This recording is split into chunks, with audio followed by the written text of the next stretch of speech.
Q&A.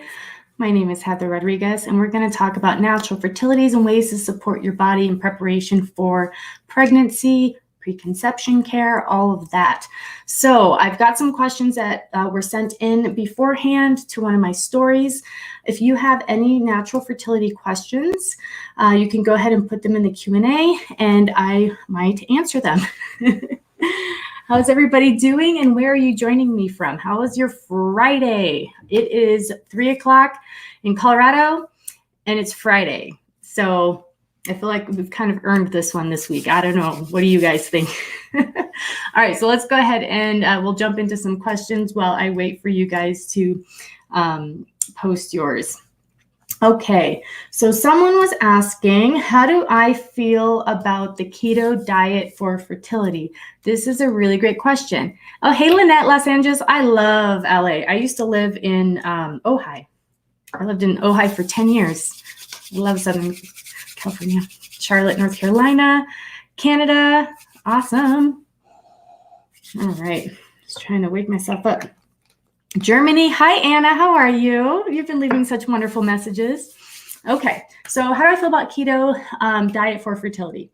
So my personal opinion is that keto is not something that I generally would ever recommend for fertility. I know a lot of people who do like it. The way that I approach natural health is that I feel it's really important to have a lot of nutrients, to have a lot of different antioxidants, foods that have anti-inflammatory properties, a lot of fiber in your diet, all of those things. And when you're preparing for conception, I don't believe it's the time to cut out an entire food group. I do know that some people have had success with keto with losing weight, that they've had success for other types of health things. But when it comes to fertility, I think a well-balanced diet that's going to have, abundance of fiber, all those different things I talked about is going to be most beneficial. So that's my take on keto. How do I manage hormone balance after a miscarriage? Okay. Annette, oh wow, I'm going out there for a week and get it. Oh my God, I wish I could go to Ojai. Hey, from Panama, hi. That's awesome. Chile, one of my best friends from high school is from Chile. I've not seen her in forever, but I always think about her. Okay, so how to manage hormonal imbalance after miscarriage. So there's a couple things when it comes to miscarriage. First of all, I'm so sorry that you had a pregnancy loss. I actually think that is the more appropriate way to term that, is a pregnancy loss rather than a miscarriage.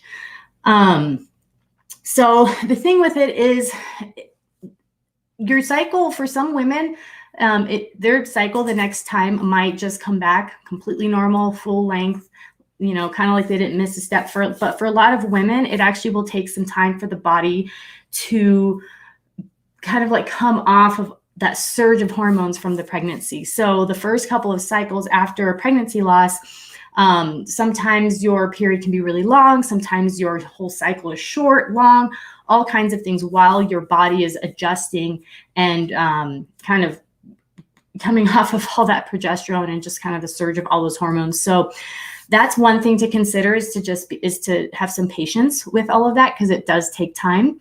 The other thing is, after you've had your first actual period, it's not necessarily part of the pregnancy loss miscarriage part. It's the next cycle, you know, you've had some time, and then there's your actual period. After that is when I generally would suggest, if people do want to help support their bodies towards more balance, that's when they would start. I do think taking some time right after the pregnancy loss to just let the body settle and not just go straight into action and doing all of these things, trying to do something as it pertains to hormonal balance, emotional health, those other things, do all of it.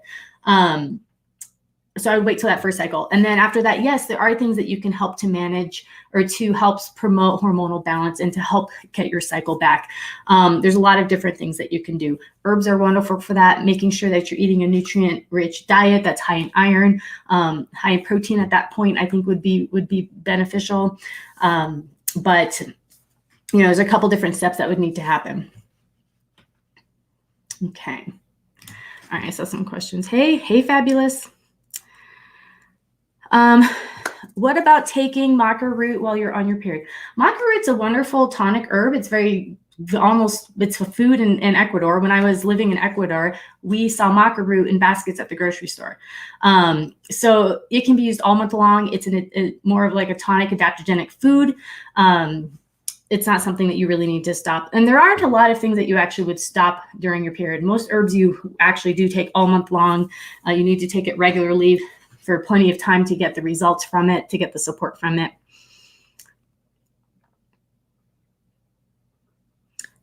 Oh, today was your due date from your last pregnancy loss. I'm sorry to hear that. Yeah.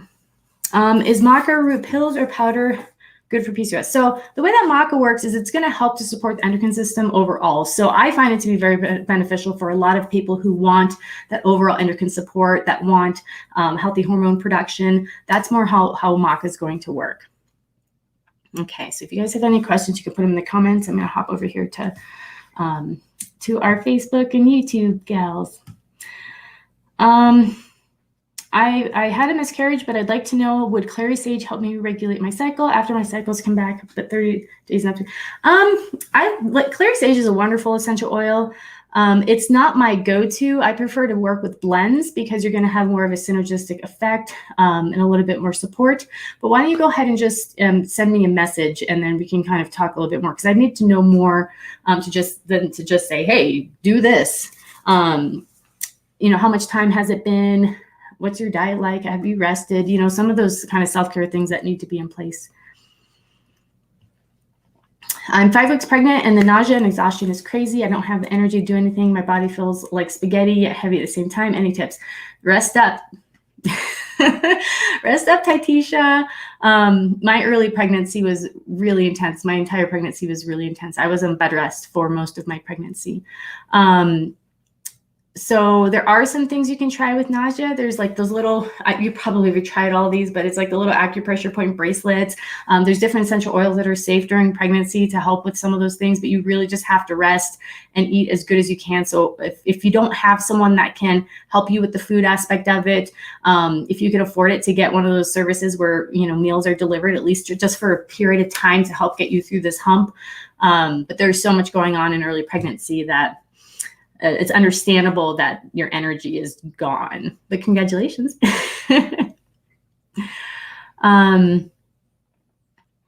Let's see. I had a good 2-month period in tandem with what you said. Then there was something spotting after the second 20-day. Don't know what I did and it threw me off.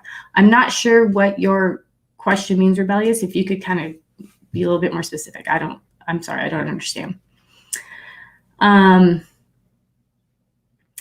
Oh, this is interesting. Okay, this one's a little bit too much information, but I think it's a really good question. So every time my period approaches, I experience constipation and diarrhea. Some time ago, I started a diet that is basically less sugar and fewer portions of food. I thought that this system would change, but no. Will it have to do with diet, or is it normal part? So it's definitely, actually, those types of changes are a normal part of getting your period, because the prostaglandins and kind of how everything is changing at that point, that's something that can be actually normal. Do you guys experience any of that? Changes in how kind of your body's functioning and your digestion and all of that during your period? I definitely see that, and I've heard that from many people. Maybe just experimenting with what you're eating at that time, maybe eating a little simpler to see if that's helping you, but I would think it's actually kind of normal. What are chances of successful IUI if testosterone and estrogen levels are elevated in PCOS? I don't know. I'm an herbalist nutritionist. I don't know a whole lot about IUIs, so I'm not able to answer that. What the success, of that would be. I have no idea. What are quality brands of essential oils to buy? Jazzy's message me. I'd be very happy to talk with you about that. Thank you very much. I'll look in the meal program. Yeah, just whatever you can, even if it's whatever it's going to cost, it's going to be worth it to have that taken care of for you. How long should one take maca for hormonal support?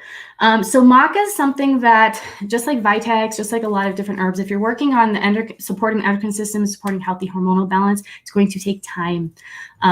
It's definitely going to take a couple of months before you start seeing some of the kind of main results that you're wanting to see, some of those shifts. There are things that you could start seeing right away, like your period might change, or the length of your cycle and the month and all of that might change. but it's just going to take time. You have to think about it. Like, how much time did it take for you to kind of have the imbalances or whatever, that's happening in your life right now? That was actually compounded over time. It didn't happen overnight. So it's the same. They say, like, when I was in herbal school, they said for every year that there's been an imbalance, there's 1 month of support that's needed.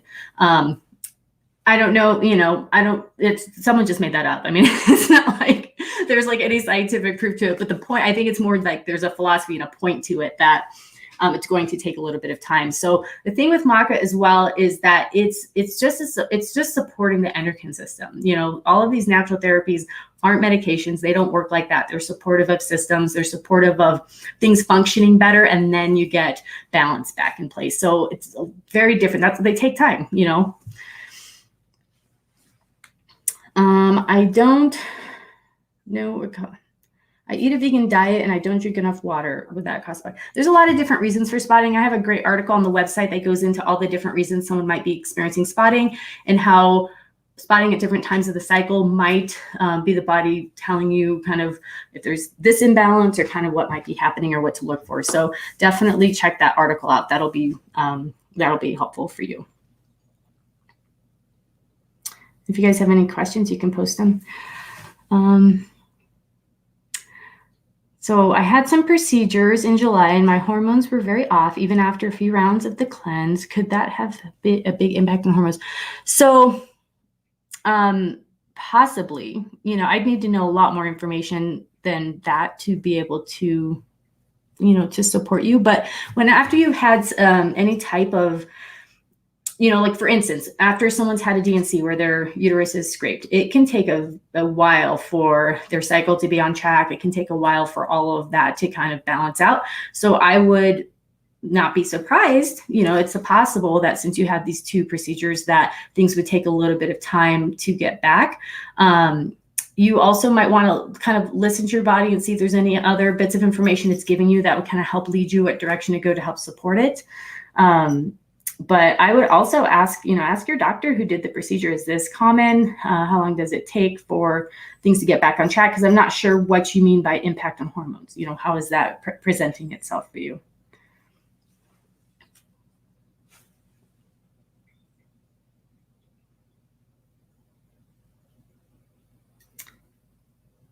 Okay. So vitex is an interesting herb. There's a couple different questions about vitex. So vitex is an herb that doesn't contain any hormones. It helps to support the body. It helps support pituitary function. And from that, people are able to have healthy prolactin levels. People are able to have healthy regular ovulation, healthier progesterone levels, those types of things. So vitex is great. It's not like a coverall. It's not like, it's a very popular herb that I talk about a lot, but it has to be used in conjunction with diet. So for instance, if someone's experiencing imbalances due to insulin resistance or blood sugar level issues, vitex is something that is great and supportive because it's supporting all the systems you would want to, but you always have to look at lifestyle factors. That's why I talk about 5 pillars of fertility. I've just recently started calling it that, but there's 5 main different areas and components that are important. So I love herbs. I love nutrition. I love all these different areas. But you can't just focus on one. Like, you really do have to make lifestyle changes in order for the whole picture to come together. That's how natural therapies work, because we're supporting the body so that it can function at its best. So quickly, the 5 pillars, I'm going to do another video on this that'll go into depth. But the 5 pillars are going to be cleansing, doing some form of cleansing, helping to support the liver, helping to support the body in its natural cleansing process. Nourishment, that involves food, that involves plenty of fiber, antioxidants, nourishing the body with as many nutrients as you can. Balance, this is where supporting healthy hormonal balance comes in.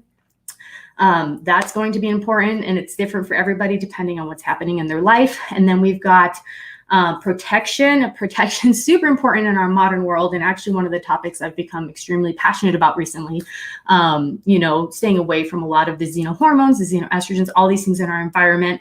And then the last is going to be self-care. And what self-care does is that's where we can bring in like self-fertility massage, castor oil packs, yoga, meditation, therapy, exercise, all of those types of things to help increase circulation, to help to support the body. Can't forget about emotions in the mind. So that's the 5 pillars of fertility health. So, while I thank you for whoever's giving me hearts,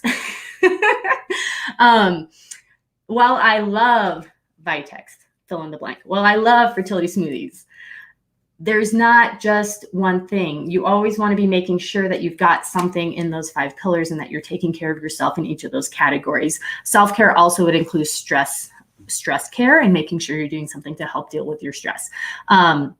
So that's why it's never a simple answer for me. I am so sorry, guys. I wish I could just be like, here's the capsule, I'll mail it to you, you're done. It's not like that. But the gift you get out of this is the big goal of healthy baby, healthy pregnancy. We don't want to just get pregnant. We want to have a healthy pregnancy, healthy baby, healthy labor, healthy start to all of that, because this is going to end up being a small chapter of the rest of your life eventually. I promise you.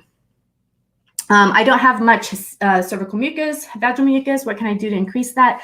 So cervical mucus, yes, that's a good topic. So there's a couple of different supplements that can help that have been shown to increase circulation, to help with cervical mucus production. I have a whole article on the website. Evening primrose oil is one of the things I really like for that. You also have to make sure you're drinking enough water. That actually, I know it sounds simple, and I know it's like, yeah, I've heard that 8,000 times. Speaking of water, try drinking some more water as well. But we have the cool thing about using different supplements to help with healthy cervical mucus production is there's something they work in the moment. It's not like, how I was just going on and on about it taking months and 3 months and all that you can take in the moment, and it's going to help support you. This is, I'm behind. I should be like here by now, but human being. Okay. Oh my God, you guys have so many great questions. All right. Try to do the best I can in a half an hour. I'm supposed to go on a hiking date with my husband. I don't know if that's going to happen. I'm getting kind of lazy.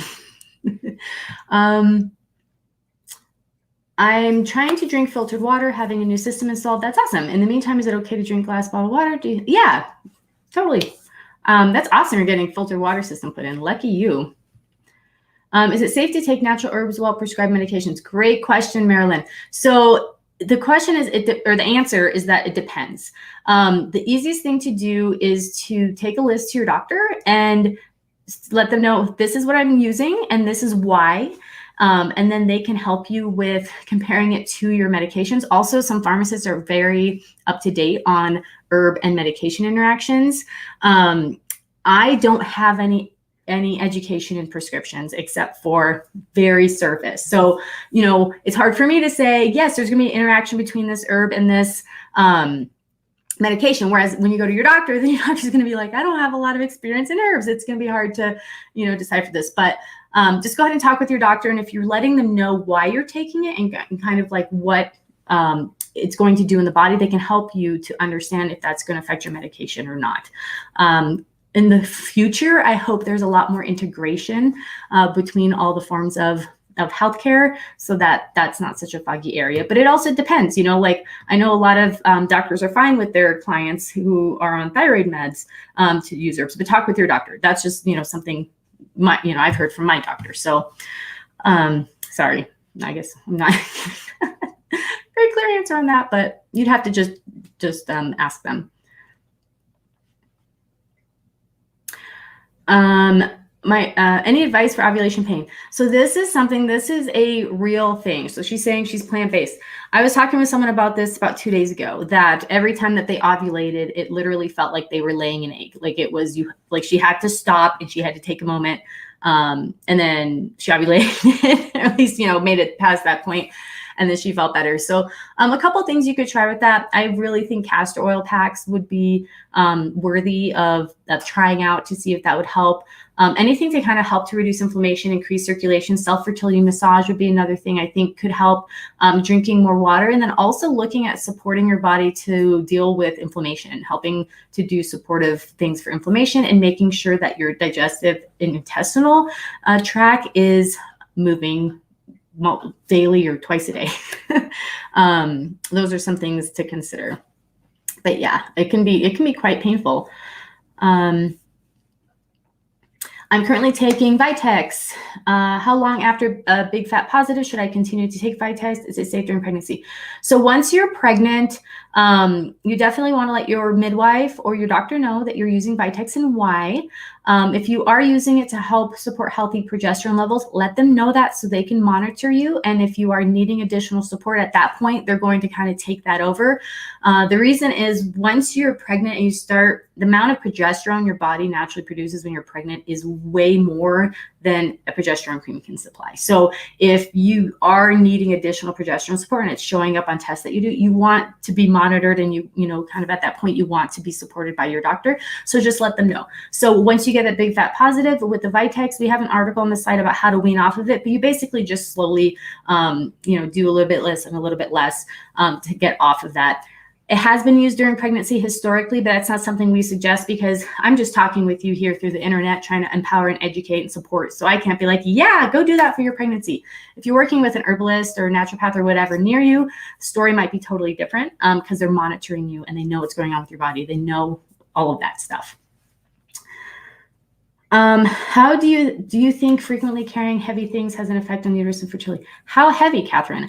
I don't think so. I would not think so. No. Is it possible to get rid of endometriosis?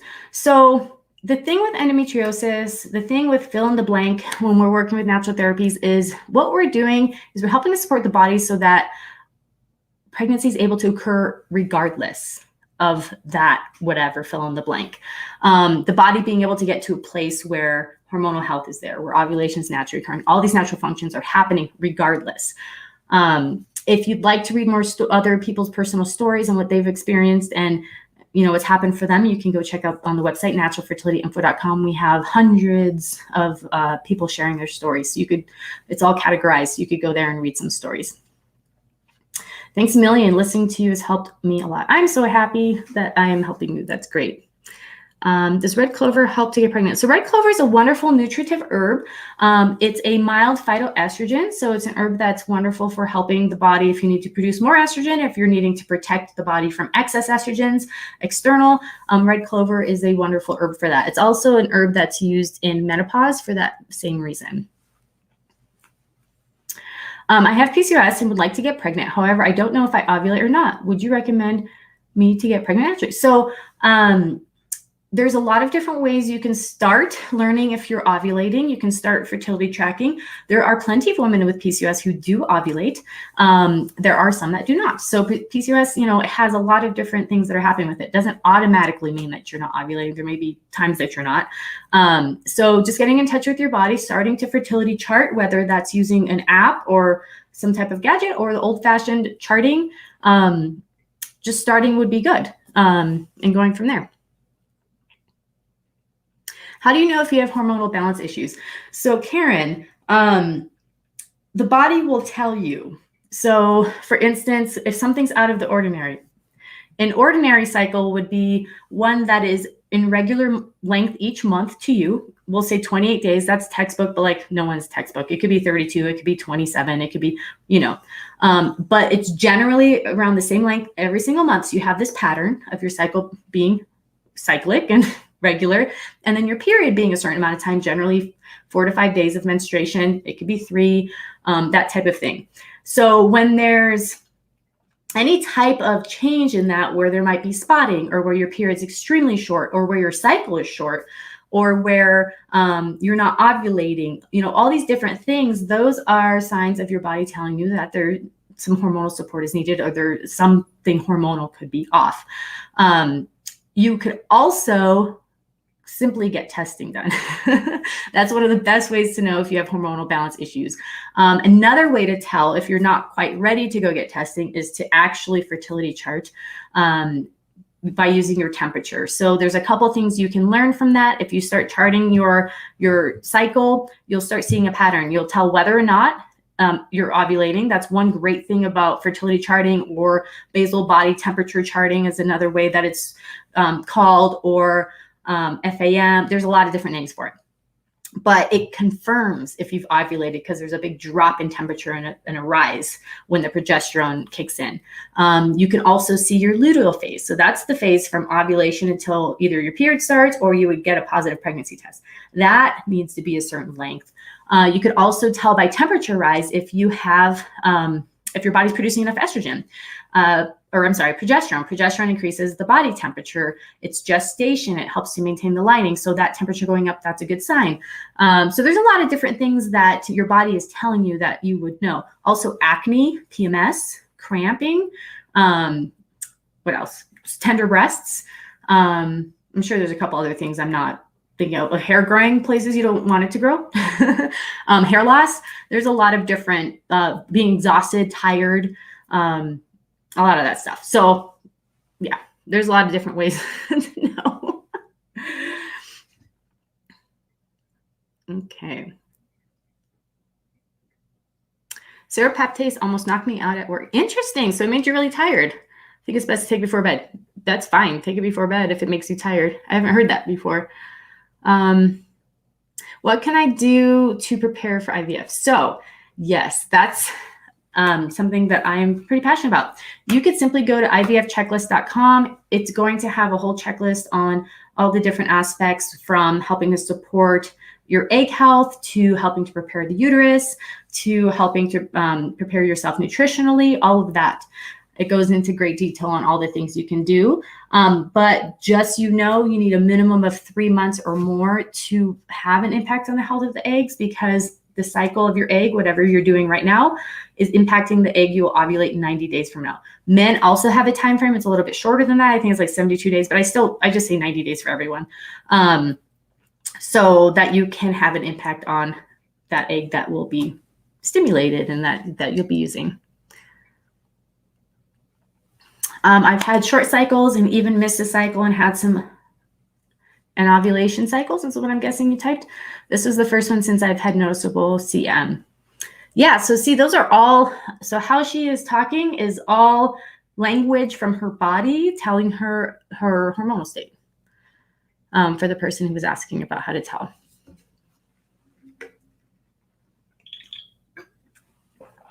So Bella, just go ahead and message me and I can ask you some more questions and we can talk in private. Bella Essentia Florales. Okay. Is a bone broth fast okay with water 2 days a week in your fertility diet?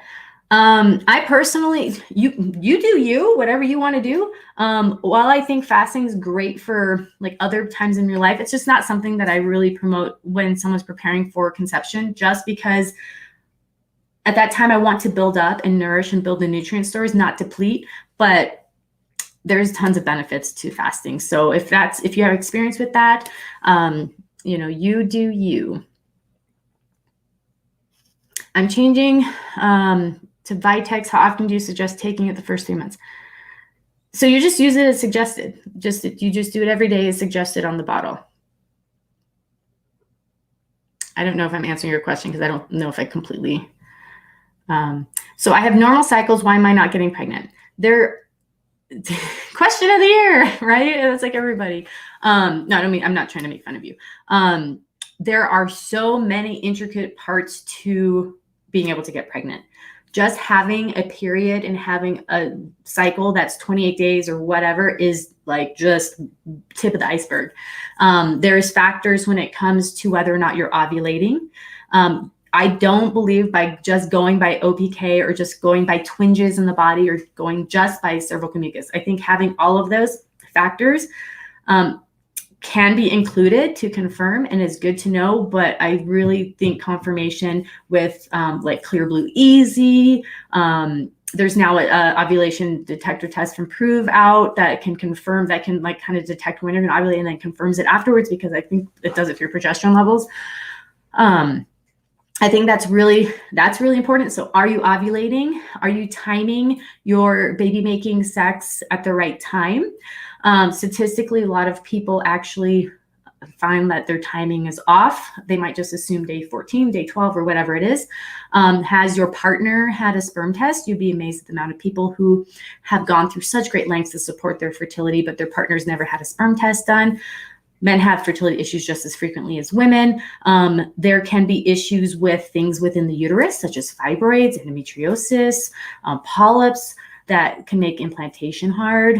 There's autoimmune things, there's thyroid levels, hormone levels. So there's so many different things that can be happening because of imbalance, that just having a normal cycle is one of 20 factors to look at. So long answer. So where do you go from there? Again, gathering as much information about yourself and your body as you can. So fertility charting, I'm like a broken record, guys. I know some of you come on here every single day just to hear me say the same thing, right? But whatever you can do to gather information about your body. I talk about fertility charting because it's free and you can do it yourself. You don't have to go somewhere. Getting hormone testing done, invaluable. Does not mean you have to go on to straight to IUI or IVF or anything like that. Gather as much information as you can because it's going to save you time.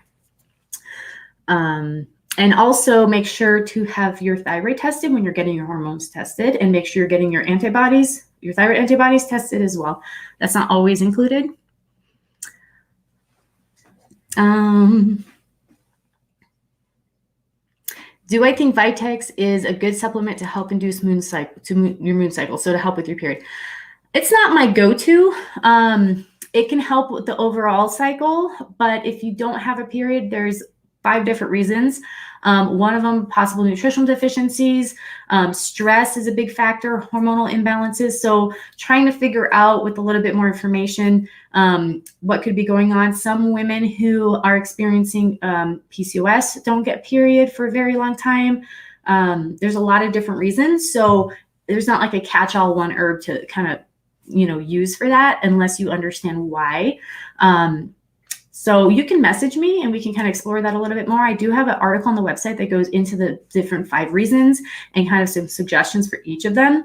Each one of those suggestions is supportive for your hormonal balance overall. So it's not like you're going to mess anything up by doing them. You're going to just be healthier overall. So you could go ahead and try something from each of those different areas.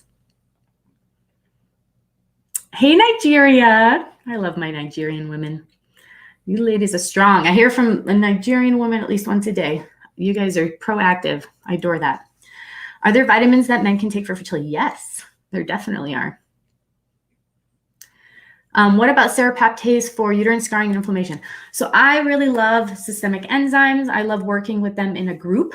Serapeptase is a good one, but I like to work with fertility choice enzymes because that's my formula, but it's going to have multiple systemic enzymes in them. And what they do is they help the body to dissolve fibrin within the body. So fibrin is what makes up scars, and it helps with the natural response to inflammation in the body. So I think systemic enzymes are wonderful for many reasons. I'm ovulating. I'm trying for a male child. What do you think is suitable for me to likely achieve this? So I don't think there's anything that's like true. You hear a lot of things that's like, if you have sex during before ovulation or after ovulation, like boy sperm are slower than girl sperm. Like there's this whole kind of like myth out there about how to conceive, like pick the gender of your child when you're conceiving. I don't think I believe any of that. I think it could be fun to try and to research some of that, but I don't have an answer for that. There's definitely no herb for that. You should do a podcast. And if you have one already, I probably sound silly. Thank you. I've considered it, but I am so busy. I could seriously spend all day on Instagram and be helping lots of people. So I've thought about a podcast, but maybe in the future, I don't know. Maybe if I get a little bit more organized. She says she loves choice enzymes. Awesome. I'll look at you guys using the question button. Okay, I'm going to switch over here for a second. I just invested in Clear Blue ovulation monitor. I'm sick of trying to read paper strips. I need clear answers. Yes, I can't stand mini rant coming. I can't stand OPK tests. I know some of you guys are really good at reading them, but I always find them so frustrating because you get 2 lines either way. the second line has to be equal or darker. And then within minutes, it's changing, the color's changing. So I just find them super frustrating. And I know a lot of you do because you actually send me pictures of them. I'm just like, I'm not your OPK girl. So yes, clear blue monitor is great. It basically takes that OPK test strip and tells you what it's saying. Can you do castor oil packs anytime? Ooh. Okay. Can you do castor oil packs anytime? I've heard only when you are on your cycle, and also heard to do it while you're off your cycle. So when it comes to castor oil packs, if you're actively trying to conceive, I say to do them the first 2 weeks of your cycle so that you aren't doing them while you're ovulating, while you could possibly be pregnant. I don't think anything's going to happen, but I just say that because I like things to just be super mellow and not be doing a lot of stimulating type stuff when you are wanting implantation to occur. Now, if you have really heavy cycles, don't do them during your period either. If you just have regular cycles, they can be quite soothing. The reason to not do them if you have a heavier cycle is it just might make you flood more. Talking of hormones, what should you get tested for if there's an imbalance? So if I was wanting to get my hormones tested, I would find either an endocrinologist or a reproductive endocrinologist and get testing from them. There's also Dutch testing that can be done, and a lot of natural practitioners do that. So that's a great test. You want to get as much as you can and that you can afford and that you're, all of that. Even if your insurance doesn't cover it, depending on the country you're in, that might not be an issue. It is here. But you definitely want your estrogen, your progesterone, your thyroid, your TSH, your T3, your T4, your antibodies. Also, your nutritional levels would be great. Like, where's your iron at? Where's your D at? As much as you can.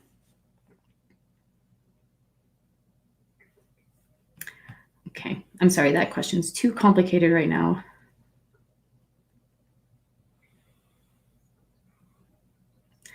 All right. We'll go this direction.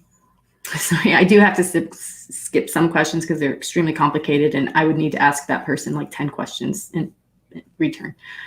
Can you ovulate earlier than day 14? Because my doctor monitored my follicle growth up almost before my LH surge, and I always surge right between 5 days. You can ovulate earlier. The only thing, if you're ovulating too early, your uterine lining might not be very thick for implantation. Can you take systemic enzymes while breastfeeding? I don't know. I don't see why you couldn't, just because they're very similar to digestive enzymes. You're just using them to help other areas of your body. I don't know, though. I don't work with a lot of breastfeeding moms with using that. So maybe we could do some research. Can I use maca powder and sesame seeds if my prolactin is high? So I don't know about the sesame seeds. I don't work with sesame seeds very often, but maca is wonderful for supporting the endocrine system. So if you're experiencing prolactin imbalances, supporting the endocrine system is wonderful. What I would do more research on if I was wanting to have healthy prolactin levels would be vitex. Go do some research on that. There's been some great studies on that. All right, I'm going to answer these last questions and then I'm going to jump off. What is the best way to shrink fibroids? Okay, so when you've got something growing in the body that shouldn't be there, that's not welcomed, the place that I like to look at is how can I help the body to metabolize estrogen? So what estrogen does is it makes things grow in the body. It grows the uterine lining. So if something's growing and being stimulated to grow, you want to help the body to kind of deal with the excess estrogen that might be present. So supporting liver health, making sure you're eating enough fiber. You can use different herbs, essential oils to help with hormonal balance. You also definitely want to take a serious look at what's in your home. Are you burning candles, household cleaners, skincare products? All of those things have chemicals in them that mimic excess estrogen. And I think that's why we're seeing so many of these issues now, is because on a daily basis, we're just putting a little bit, but it's compounding over time. It's in our food, yada, yada. I don't know, it's in a lot of different places. So when that compounds, what we need to do is be aware of that so that we can do things to help the body to get rid of that excess, to help the liver in its normal function of detoxifying, all of those things. So definitely looking at helping to support the body with hormonal balance, also helping the body to increase circulation so that things can get moving. The body's able to do these things naturally. So the other thing to consider with fibroids is, I remember a long time ago, I read Christine Northrup's book. What is it called? It's like one of the best books on women's reproductive health. You guys remember her book, Christine's book? All right, tell me in the comments if you can remember the book. Anyways, she was saying that there's a certain point where a fibroid will get so large that the only way it is going to leave the body is by surgery. And that sometimes that is the more healing approach. So depending on the size, if they're tiny, then, but once they get to a certain size, that might be something to consider, and obviously talk with your doctor about. But you can try some of these things and these lifestyle factors. Now, the thing with these lifestyle factors is you're going to want to do them anyways, even if you do end up needing surgery, because they can come back if you still have the same hormones still coming in, the same xenohormones coming in, the same imbalances, all of that, they can grow back. What if your vitamin D is low? What foods can you take for someone that's vegan? So vitamin D is something that I really believe in supplementing with so that you can get those levels back up. There's not many foods that have vitamin D in them that aren't it's added. Like if vitamin D is in something, it's because they added it. So vitamin D is super inexpensive. It's shown to absorb great. So definitely just supplement with vitamin D and do it pretty regularly. It's something that I am low in. I got a little bit of melanin, smidget. So I have to definitely do my vitamin D and make sure to supplement with that. I think that's one of the best ways to do it personally. Is it possible to get pregnant at 43? If you're ovulating, if your hormones are in place, if you're working on egg health, it's happened for many people. There definitely is less chance if you aren't living a healthy lifestyle. If you also have started menopause, 43, you probably haven't, but if you started menopause, there's nothing natural to do to reverse that. Can metformin help with fertility if I have unbalanced hormones? I don't work with metformin, so I'm not the person to ask that. Sorry. All right. Well, thank you guys. If you're looking for more natural fertility resources, make sure to follow me on Instagram, Natural Fertility Info, on YouTube, Facebook. I have a private Facebook group called Your Fertility Naturally. If you guys like Facebook, you can join that. And then you can also find my websites at naturalfertilityinfo.com and Natural Fertility Shop. Hope you guys have a fantastic weekend, and I'll see y'all very soon.